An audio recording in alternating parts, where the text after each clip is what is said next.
Ayan. Thank you, thank you.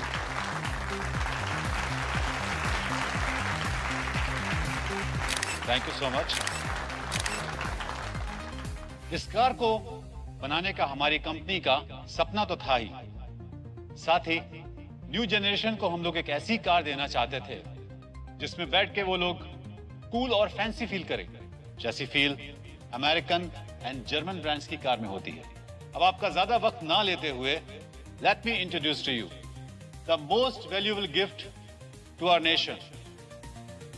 Ayan, please come. Vicky, can I have the remote, please? Yeah.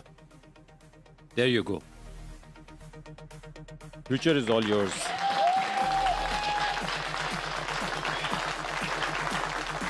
Introducing a new booster.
वेद,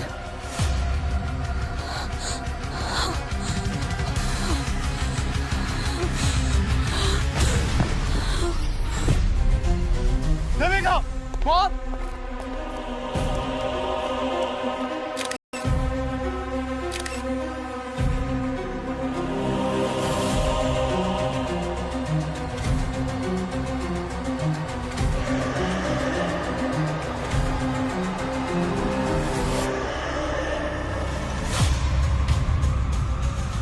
क्या ये कोई नई तरीके का डार्क पब्लिसिटी स्टंट है? अगर है तो 3 निशाने पर लगाएं, क्योंकि ये इवेंट हर जगह वायरल हो चुका है।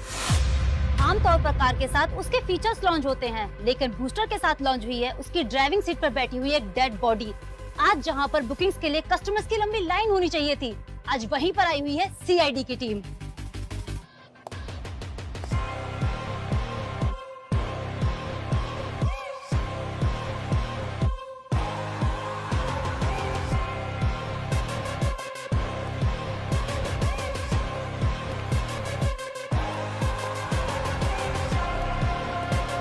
सर, देविका को होश आ गया है।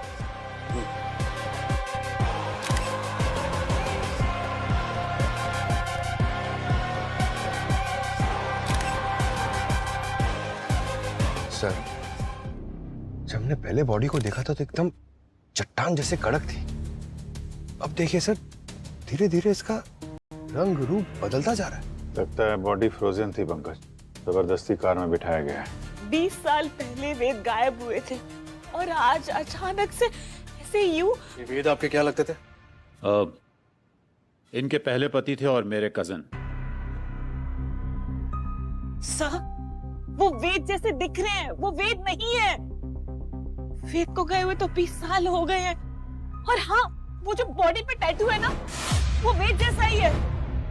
वो तो 20 साल पहले लद्दाख में बर्फ में। सर, आई एम श्योर कोई ना हमारे साथ प्रैंक कर रहा है। आप चेक करिए ना। और आजकल तो आपको पता है ना, 3D वाले मॉडल्स कितनी इजीली बन जाते हैं। ये नकली है।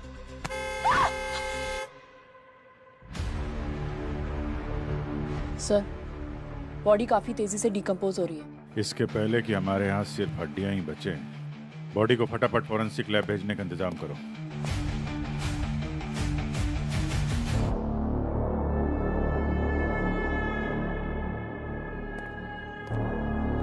बीवियां कभी झूठ नहीं बोलती हैं। इस आदमी को मरे हुए लगभग 20 साल हो गए। अरे सर, ये आदमी ऐसा कौन सा चूरन खाता था कि 20 साल तक इसकी बॉडी डिकम्पोज नहीं हुई है? पंकज, मैंने इस आदमी के मसल टिश्यूज और ब्लड सेल्स बहुत अच्छी तरह से चेक किया, और जिस तरीके का माइक्रो बैक्टीरिया इसकी बॉडी में मिला है, उससे साबित होता है कि इस आदमी की लाश किसी ऐसी जगह पर दबी हुई थी जहाँ चारों तरफ बर्फ ही बर्फ थी, एकदम ठंडा इलाका। क्या? हाँ, ऑलमोस्ट -20 डिग्री टेम्परेचर। और इतना कम टेम्परेचर इंडिया में सिर्फ हिमालय के हाई एल्टीट्यूड एरिया में मिलता है और कहीं नहीं। लेकिन अगर 20 साल से किसी मरे हुए इंसान की लाश कहीं दूर पहाड़ों में दबी हुई थी, तो फिर ये अचानक मुंबई कैसे आ गई? अरे ऐसा कौन सा स्पीड पोस्ट है कि लाश वहां पहाड़ों से या मुंबई एक कार के सीट में आ गई? पंकज, अभी लाश स्पीड पोस्ट से आई है या टाइम ट्रेवल करके आई है, ये पता लगाना तुम लोगों का काम है ना। हाँ, लेकिन मैं तुम्हें ये बता सकता हूँ कि ये लाश कब बाहर आई है। सर, तो पूरी बात बताइए ना, आप ऐसे किस्तों में क्यों बोल रहे हैं? ये लाश 12 से 13 घंटे पहले बाहर आई है। क्या? हाँ, सिर्फ 12 से 13 घंटे पहले? बिल्कुल। जिस तरीके से इसके मसल टिश्यूज टूट टूट करके गिर रहे हैं और जिस तरीके से इसका स्किन का कलर बदलता जा रहा है, उससे बात साफ पता चलती है कि किसी लो टेम्परेचर से इस लाश को बाहर आने में सिर्फ 12 से 13 घंटे लगे, बस। सब वेद को ना पैराग्लाइडिंग का बहुत शौक था, इसीलिए वो लद्दाख जाते थे। वहाँ पर कोई कंपनी थी जो पैराग्लाइडिंग करवाती थी। बस वहीं पर पैराग्लाइडिंग करते टाइम जब लैंड कर रहे थे तो एवलांच हो गया और वेद बर्फ में फंस गए। उसके बाद वेद कभी मिले ही नहीं हमें। वो कंपनी कौन सी थी जो ये पैराग्लाइडिंग वगैरह करा रही थी? अब 20 साल पुरानी बात है, नाम तो याद नहीं है। और वैसे भी वेद भाई साहब अपनी सारी बुकिंग्स खुद करते थे। तो बुकिंग की डेट तो याद होगी ना आपको? हाँ सर, वो मैं कैसे भूल सकती हूँ। 3 सितंबर 2004। तुम्हें फाइंड इट। क्या 2004 में? अब मैडम, इतनी पुरानी बात कौन ही याद रखेगा।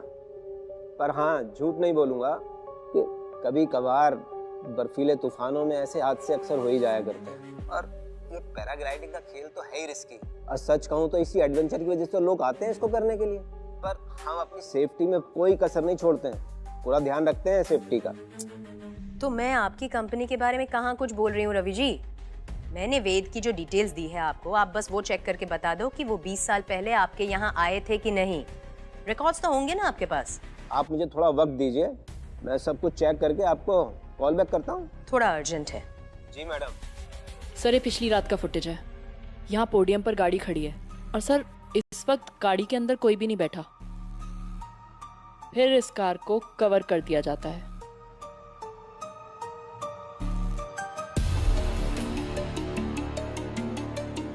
और फिर आज सुबह यहाँ जब इस कार को अनकवर किया जाता है, सर देखिए, वेद की लाश ड्राइवर सीट पर बैठी मिली है।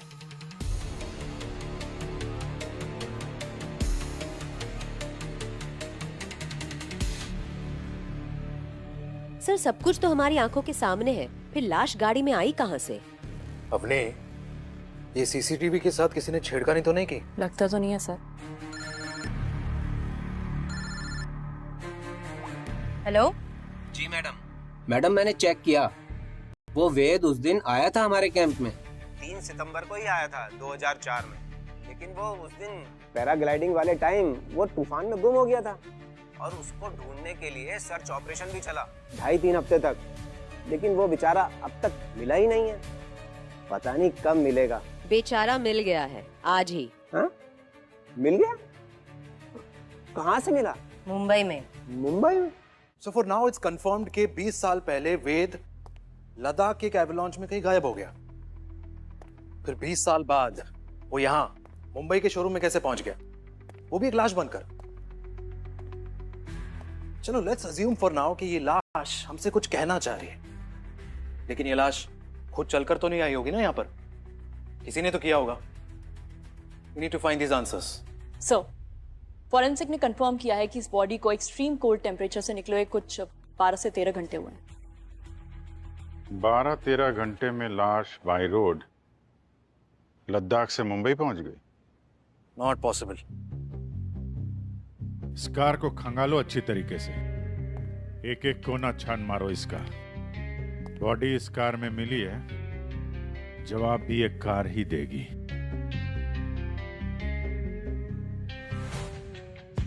यार बहुत बुरी किस्मत है इस गाड़ी की तो। इसका बर्थडे मनाया नहीं कि डेथ सर्टिफिकेट जारी हो गया इसका। सच में सर, इस कार को तो अब कोई भी नहीं लेगा।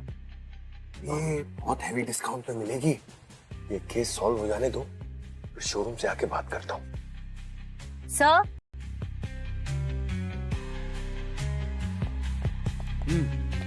सर यहाँ से बहुत अजीब स्मेल आ रही है।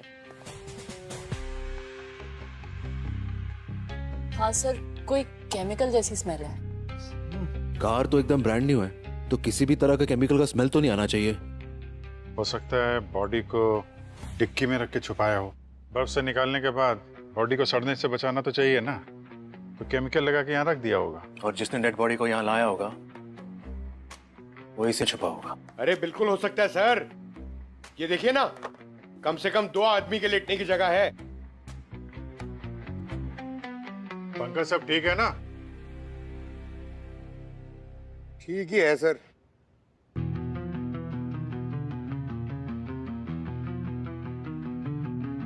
अब जरा इस डमी को वहां ड्राइविंग सीट तक लेकर जाओ।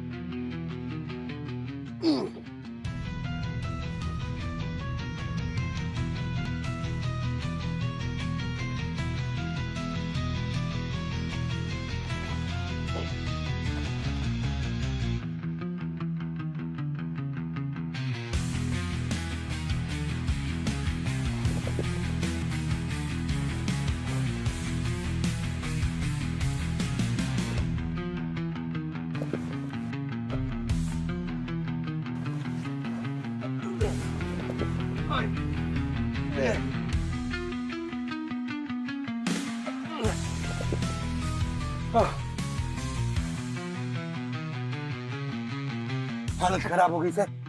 ये तो कोई तगड़ा आदमी कर सकता है सर, मेरी तरह। अगर इतना मुश्किल काम था तो जरूर सर ये किसी आदमी का है।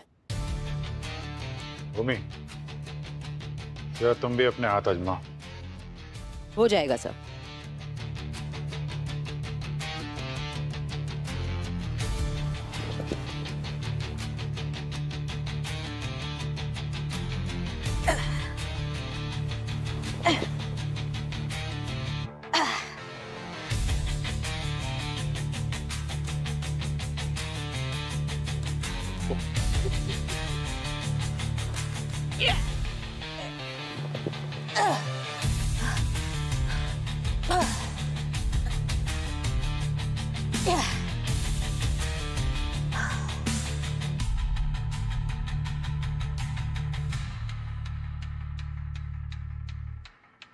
इतना भी मुश्किल नहीं था पंकज जी। वो एक्चुअली सर वहां सीट के पीछे मेरा पैर फंस गया था, वो ऐसे करने के चक्कर में। अच्छा, मतलब बॉडी को शिफ्ट करने वाला आदमी या औरत भी हो सकती है। और वो जो कोई भी है उसको यहाँ के सीसीटीवी कैमरे की पोजीशन के बारे में पता है, इसलिए बगैर कैमरे में आए इस काम को अंजाम दे दिया। तो मतलब कोई घर का ही मेंबर होगा। ठीक है, तो फिर उनकी शोक सभा में शामिल होके आते हैं हम लोग। ये कह रहे हैं कि वेद की शोक सभा रखो। भला एक ही आदमी की मौत का मातम मैं बार बार कैसे बना सकती हूँ? बहुत मुश्किल से ट्रॉमा को भूलकर बाहर आई थी और फिर वही सब करूं। और अयान कहाँ था तब? जब वेद लापता हुए तो अयान मेरे पेट में था। मैंने उसे कैसे पैदा किया है, कैसे पाला है ना, ये मैं ही जानती हूँ। और वही बच्चा मुझे गालियां दे रहा है। गाली नहीं दे रहा मैं, पर हाँ गुस्सा हूँ, बहुत गुस्सा हूँ। और क्यों ना हूँ गुस्सा, जिनके पीछे अपनी पूरी लाइफ डैडी डैडी करके घूमता रहा, आज पता चल रहा है कि वो मेरे डैडी है ही नहीं। अरे बच्चा नहीं हूं मैं, पहले क्यों नहीं बताया कि मेरे डैडी कोई और थे? कैसे बताता उसे? आजकल के बच्चे एक दिन में तो डिप्रेशन में चले जाते हैं, और फिर देविका को भी संभालना था। सुसाइड करने की बात कर रही थी वो। वेद भाई साहब को तो मैं पहले ही खो चुका था। मैं नहीं चाहता था कि उनकी फैमिली को कुछ भी हो, और इसीलिए मैंने देविका से शादी की और अयान को अपना नाम दिया।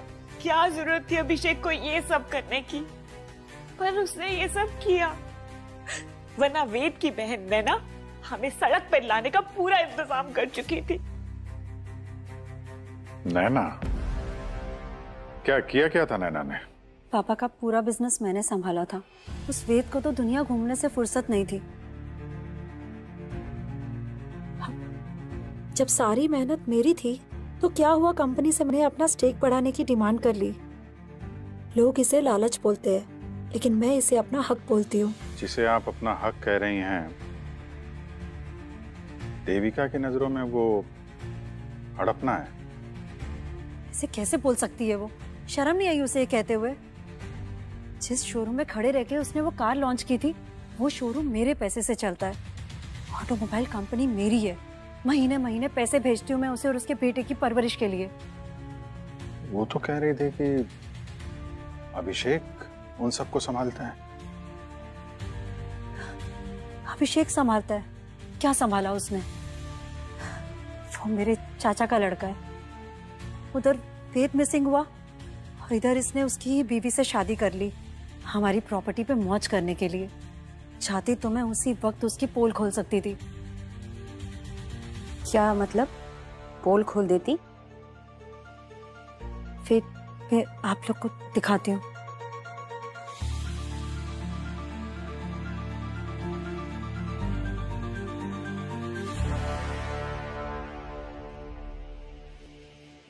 ये देखिए सर, देविका से शादी करने से पहले अभिषेक ने किसी श्वेता नाम की लड़की से भी कोर्ट में शादी की थी।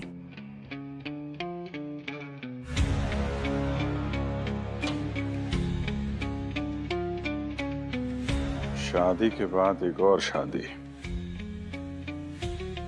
तो पता लगाओ ये श्वेता जी हैं कौन और कहाँ हैं।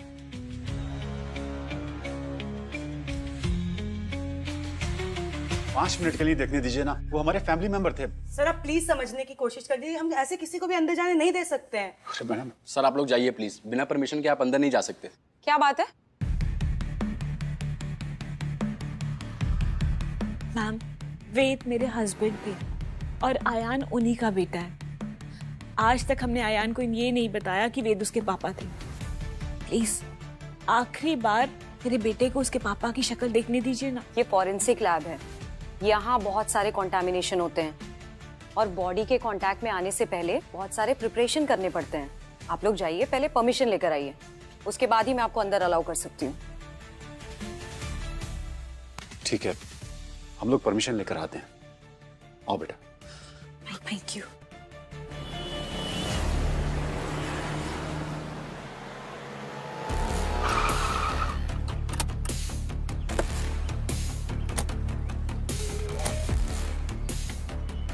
सिक्योरिटी। हाँ जी कहिए। ये जो सामने वाली बिल्डिंग रेनोवेशन पे गई है, सुना है कि उसके काफी सारे ओनर्स इस बिल्डिंग में शिफ्ट हुए हैं। हाँ, वहाँ से तो काफी सारे लोग यहाँ रह रहे हैं। तो उनमें से कोई श्वेता नाम की औरत भी रह रही है क्या? अब मैडम इतना बड़ा सोसाइटी है, इसमें तो 2500 श्वेता रहती होगी। वो तो ठीक है, लेकिन अच्छा जरा याद करके बताओ कि 40 साल के आसपास की कोई लेडी है क्या? हाँ, एक तो तीसरे मंजिले पे है जो श्वेता नाम की एक 40 लगभग है वो।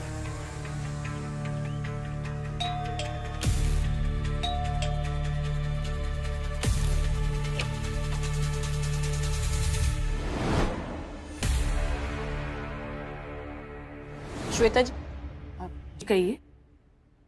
हम लोग सीआईडी से हैं। अच्छा ये बताइए कि कल कार लॉन्च पे आप देविका के शोरूम पे थी ना? एक मिनट।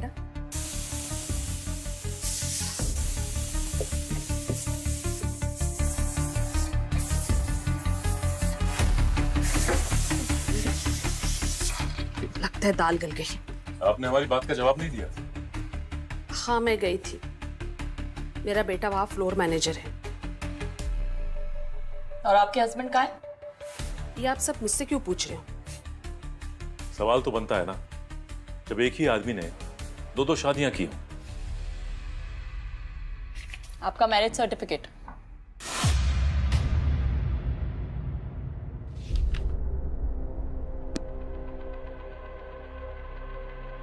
हाँ, अभिषेक ने कोर्ट मैरिज की थी मुझसे, और विकी हम दोनों का ही बेटा है। और अभिषेक ने अपनी ही कंपनी में अपने ही बेटे को एक फ्लोर मैनेजर की हैसियत से रखा हुआ है।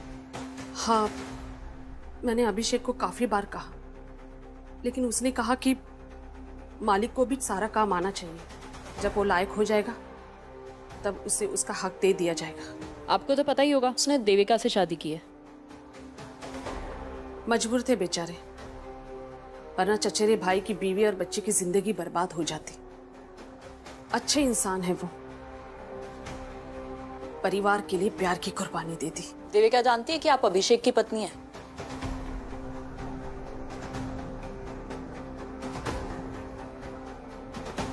अच्छा ये विकी अभी कहाँ है? मुझे नहीं पता, कल से वो घर नहीं आया। मुझे थोड़ी ना वो बता कर जाता है। एनीवे, फिलहाल हम चलते हैं।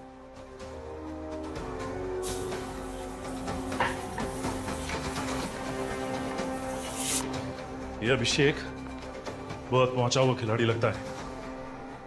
वहां अपने बाप होने का फर्ज गिना रहा था हमें, और अपने इस आगे बेटे को नौकर बना के रखा है। ठीक है, आप बॉडी को देख सकते हैं, लेकिन किसी चीज को छूना नहीं। प्यार के दिखा दो इन्हें। Yes sir. अयान बेटा,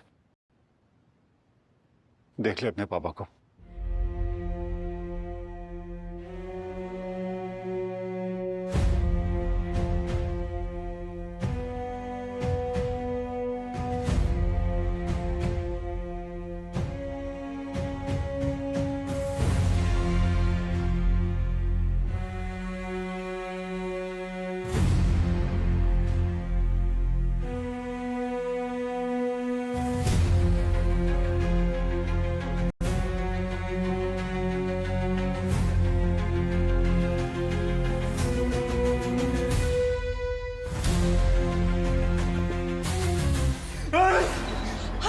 अयान बेटा, संभाल मैं आपको।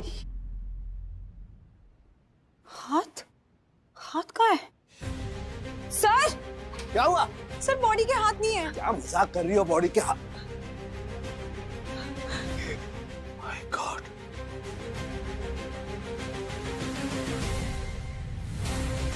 दोनों हाथ कटे हुए।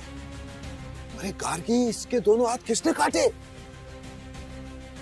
फॉरेंसिक लैब से कौन चोरी करके ले गया हाथ? आपको थोड़ा भी रियलाइजेशन है इस बात का? ये बात सुनने में ही कैसा लग रहा है कि सीआईडी के फॉरेंसिक लैब में से कोई डेड बॉडी का हाथ काट कर ले गया? ये बात अगर सीआईडी ऑफिस के बाहर लीक हो गई ना, तो सीआईडी की रेपुटेशन की धज्जियां उड़ जाएगी। I am sorry sir. You sorry?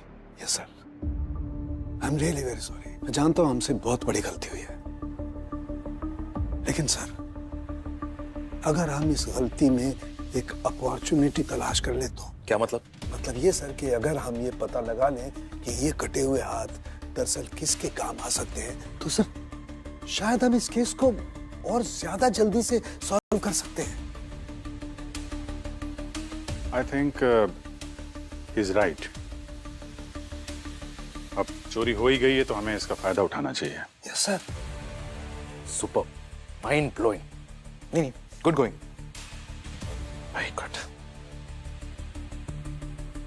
कल स्टाफ के अलावा फॉरेंसिक लैब में और कौन कौन आया था? कोई भी नहीं सर, मैं तो आईडी कार्ड और रजिस्टर में एंट्री के बिना किसी को यहाँ पे झांकने तक नहीं देती। बड़ी बड़ी बातें मत कीजिए, कोई तो आया था यहाँ पे। रजिस्टर दिखाओ। जी sir. Shield and Shine company, ये दो लोग कौन है? सर ये तो सैनिटाइजेशन वाले हैं, ये रेगुलर आते रहते हैं यहाँ पे। हाँ सर, वो 2 हफ्ते में एक बार विजिट करते हैं। फॉरेंसिक लैब है तो सैनिटाइजेशन की जरूरत पड़ती रहती है, उनसे टाई अप है सर हमारा। शील्ड एंड शाइन कंपनी, पता लगाओ किन दो लोगों को भेजा था उन लोगों ने यहाँ पे।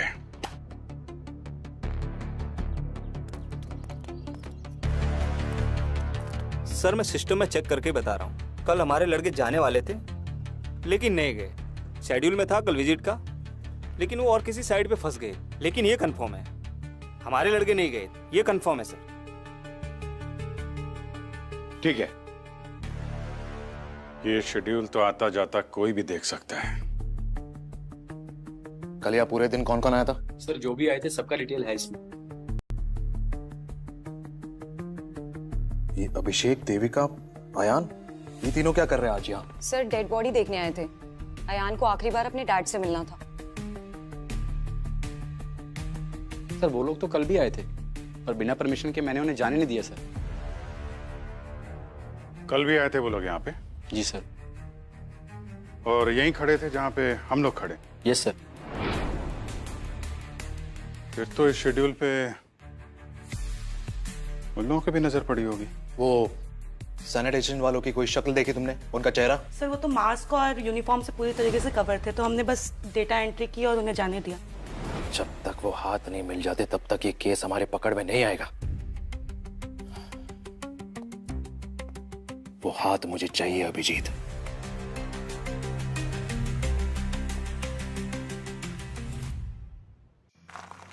हाँ सर ये तो है, लेकिन ये 3 से 5 का समय ना बड़ा अजीब सा होता है। हाँ, हम लोग सोते हैं, क्रिमिनल जग जाते हैं। ये तो है।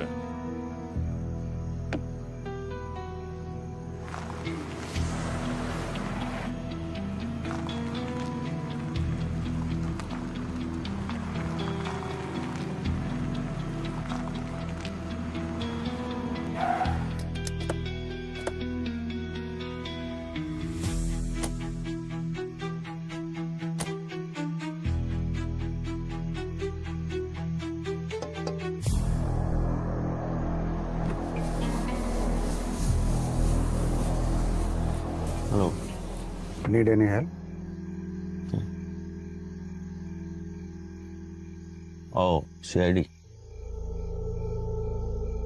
आप राजन औलख। राजन जी, आप इतनी सुनसान जगह पे इतनी रात को यहाँ क्या कर रहे हैं?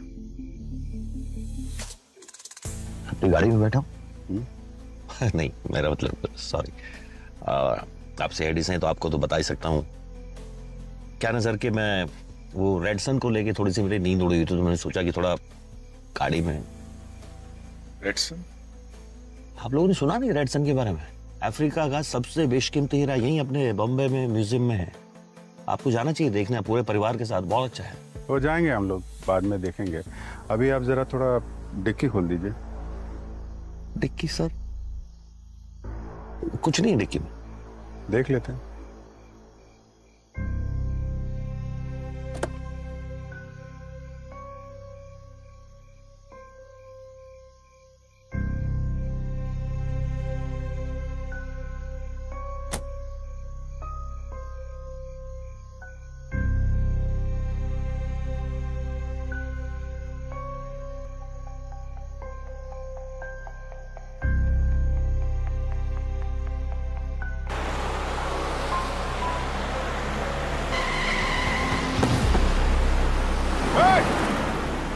रुक।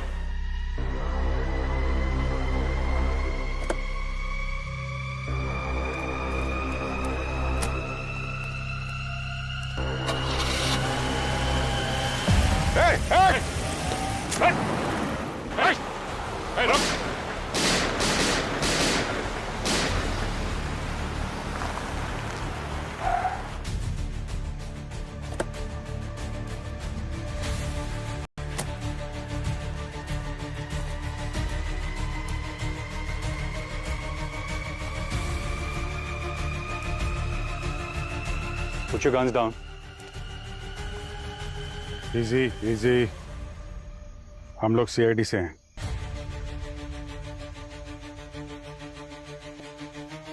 गोली आप लोगों ने चलाई थी? जी हाँ, गोली हम ही ने चलाई। हम लोग पेट्रोलिंग पे थे और यहाँ पे एक आदमी खड़ा था। हमको शक हुआ और उससे डिक्की खोल के दिखाने के लिए कहा, लेकिन मौका मिलते ही भाग गया। दिखने में कैसा था? अच्छी हाइट थी, लंबा चौड़ा था, वेल बिल्ट। राजन नाम बताया था उसने। राजन? कब से पीछा कर रहा हूं उसका। He's the most wanted jewel thief. वो और उसका partner Rehan Roy red sun को चुराने की फिराक में है। हाँ, कुछ अफ्रीकन रेड सन की बात कर तो रहा था वो। 25 अप्रैल को एक चोरी कर चुका है।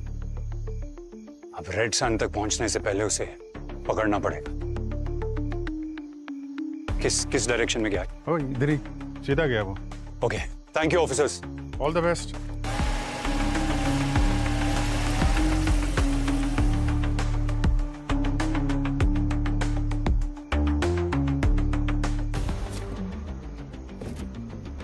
ओह माय गॉड, हाथ? हाथ की उंगलियों के पोर के जो स्किन है वो निकाले हुए हैं यार। तब से जिस हाथ को ढूंढ रहे थे कोई यहाँ फेंक के गया। कोई तो है जो हमारी मदद कर रहा है क्रिमिनल को पकड़ने में। ये देखो, ये दोनों कटे हुए हाथों की ये 10 उंगलियां देखो। जहां जहां से फिंगरप्रिंट्स मिल सकता था वहीं से स्किन हटा दी गई है। तो सिर्फ फिंगरप्रिंट्स चुराने के लिए हाथ काटे गए हैं। और ये फिंगरप्रिंट्स किसी पासवर्ड प्रोटेक्टेड प्लेस को खोलने के लिए भी चाहिए होंगे। करेक्ट। कोई डोर, कोई तिजोरी। इसका मतलब जिसके पास भी ये तिजोरी या डोर है इधर पे, उसी ने हाथ काटा और चुराया है। सर, मैं देविका और अभिषेक के रिकॉर्ड्स जैसे कि बैंक अकाउंट्स, बिल्स वगैरह चेक कर रही थी। उसमें से ये मिला।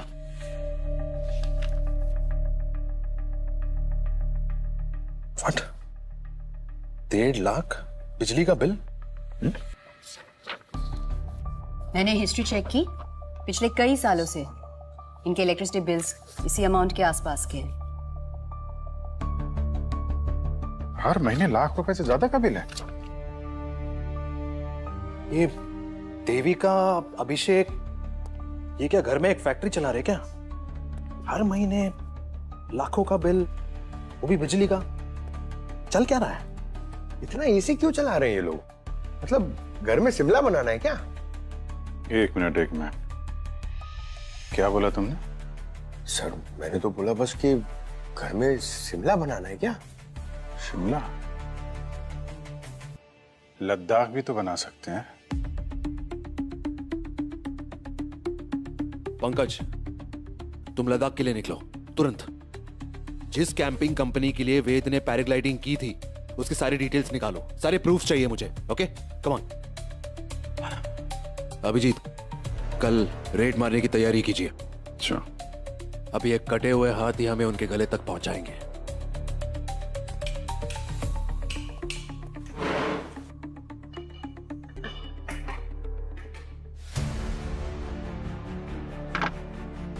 ये आप क्या कर रहे हैं? क्यों कर रहे हैं सब? देखिए ना, हमारे घर को कैसे तहस नहस कर दिया इन लोगों ने। क्या हो रहा है सब? क्या कर रहे हैं आप लोग? रोकिए ऐसे। आंखों में सुरमा लगा रखा है क्या? दिख नहीं रहा तलाशी चल रही है? तलाशी?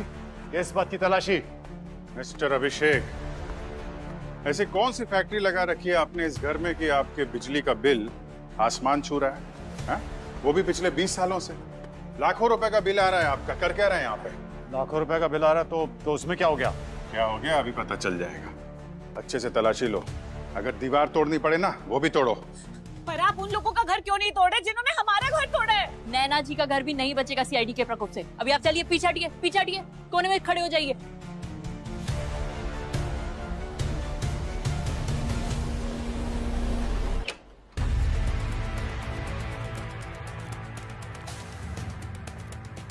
ये रहा सर्च वारंट नैना जी, ध्यान से पढ़िए इसे। फिर बाद में मत कहिएगा कि सीआईडी ने मेरा घर उलट पुलट कर दिया। घर का कोना कोना छान मारो, कोई जगह छूटनी नहीं चाहिए। लेकिन आप लोग यहाँ क्या ढूंढने आए हैं? ये भी पता चल जाएगा आपको, सब्र रखिए।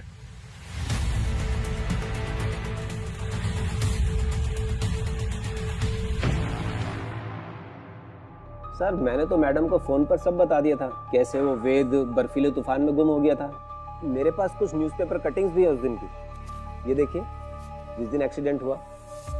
ये सब ठीक है। आप लोग यहाँ पे ग्रुप की फोटोज लेते हैं ना कैंप में? हाँ सर लेते।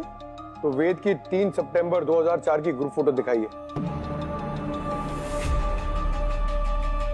सर अब इतना पुराना 20 साल पुराना कहाँ से मिलेगा सर? है सर, पुराने एल्बम में मिल जाएगी। चुप कर, मुझे कुछ पता भी है सर, इसे कुछ नहीं पता। 1 मिनट, फोटो लेके आओ। जी सर। ये रही सर।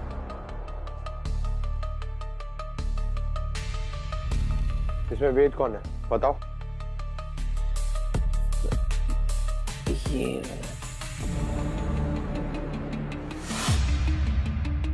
बेवकूफ बना रहा है। वेद कैसे दिखता है मैं जानता हूं। सही सही बता क्या चक्कर है, वरना तुझे यहीं पर ठोक दूंगा। नहीं नहीं नहीं सर, मैं सब सच बताता हूँ।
सर।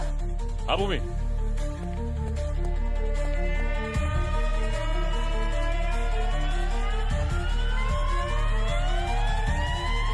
डेफिनेटली यहाँ कुछ है।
हाँ पंकज।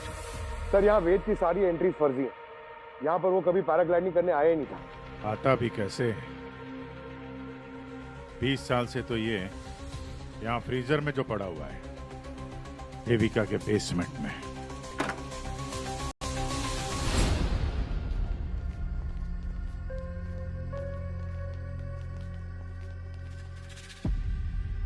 क्या बात है, बेसमेंट के अंदर अच्छा खासा लॉकर बना हुआ है। नैना जी, आप इस डिजिटल लॉकर का पासवर्ड देंगी या फिर इसके लिए भी हमें ही काम करना पड़ेगा?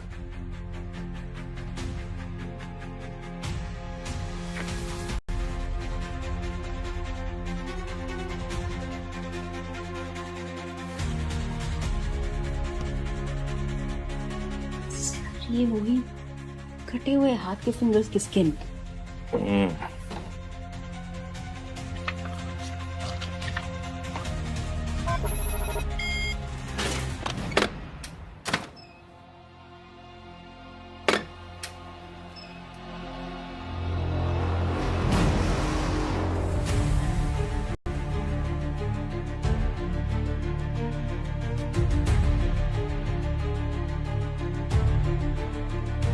इतना सारा सोना? इतना सोना कहाँ से है इनके पास? ये तो अब नैना जी बताएंगी। गिरो चलकर। वैसे भी इनकी फैमिली का गेट टुगेदर जो रखा है वहां पे। लेकिन इतना सारा सोना आया कहाँ से आपके पास? पापा अपनी सारी ब्लैक मनी को गोल्ड में कन्वर्ट करके वेद के नाम छोड़ गए थे। वेद के गायब होने के बाद मैंने बहुत कोशिश करी और डिजिटल सेफ को खोलने की, लेकिन वो सिर्फ वेद के फिंगरप्रिंट से ही खुल सकती थी। और जब उस दिन वेद की लाश को शोरूम में देखा तो मुझे मौका नजर आया। हाथ काटने किसको भेजा था? सैनिटाइजर कंपनी के वर्कर को। ऐसे कैसे? हमने तो उनसे पूछा था, उन्होंने तो साफ मना कर दिया था। झूठ बोला उन्होंने। मैं उस कंपनी में 80% की शेयर होल्डर हूँ, बेसिकली ओनर। वो मेरी बात टाल ही नहीं सकते। पैसे की लालच आदमी को कितना गिरा देती है। रिश्ते नातों की कोई अहमियत नहीं है तुम्हारे लिए। और आप दोनों को तो इनकी तरह सोना भी नहीं मिलने वाला था, ना पैसा। तो वेद को मारने की वजह? प्यार जो मुझे चाहिए था। वेद से मेरी शादी तो हो गई थी, तो मुझे प्यार नहीं मिला था। शादी के 1 साल बाद मेरी मुलाकात अभिषेक से हुई। मुझे ऐसा लगा शायद मुझे यही चाहिए। प्यार तो मुझे भी हो गया था देविका से, लेकिन एक बात की सिक्योरिटी थी कि अगर मैं देविका से शादी कर लेता हूं तो जो भी दौलत इसे मिलने वाली है मैं भी उसका मालिक बन जाऊंगा।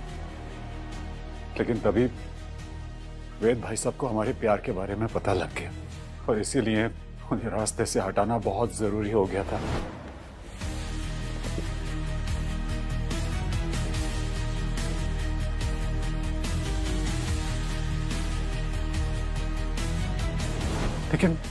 लेकिन उन्हें मारने के बाद हमें पता लगा कि एक पुश्तैनी तिजोरी है और उसे पाने के लिए हमें वेद भाई साहब की लाश को संभाल के रखना पड़ेगा, क्योंकि उनकी लाश ही उस तिजोरी की चाबी है। बहुत लंबा इंतजार किया आप लोगों ने, 20 साल। फिर तुम लोगों को एक कहानी की जरूरत थी कि वेद पैराग्लाइडिंग करते हुए मारा गया, है ना? हाँ। लद्दाख की उस कैंपिंग कंपनी के मालिक को मैंने 10 लाख रुपए पे किए ताकि वो झूठी खबर फैला सके। हाँ, इतने सालों तक हमने उस लाश को छुपा के रखा, पर पता नहीं उस दिन शोरूम में वो लाश कैसे आ गई। उसे अयान लेकर आया था।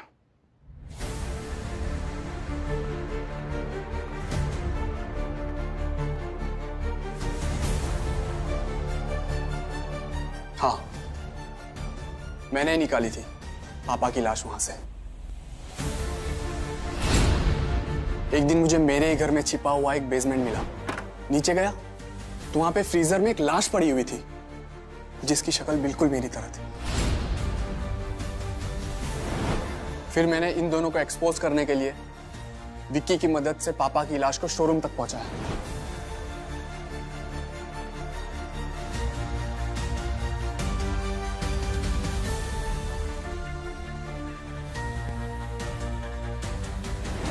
तुमने जो किया वो ठीक किया यान, लेकिन तरीका गलत था। तुम्हें सीधे पुलिस के पास जाना चाहिए था। जिसने मेरे पापा को मार दिया वो मुझे क्या छोड़ते? अपनी पावर का गलत इस्तेमाल करके मुझे भी मरवा देते ये लोग। और मुझे पता था अगर सीआईडी इस केस में इन्वॉल्व हो गई तो ये दोनों बिल्कुल नहीं बच पाएंगे।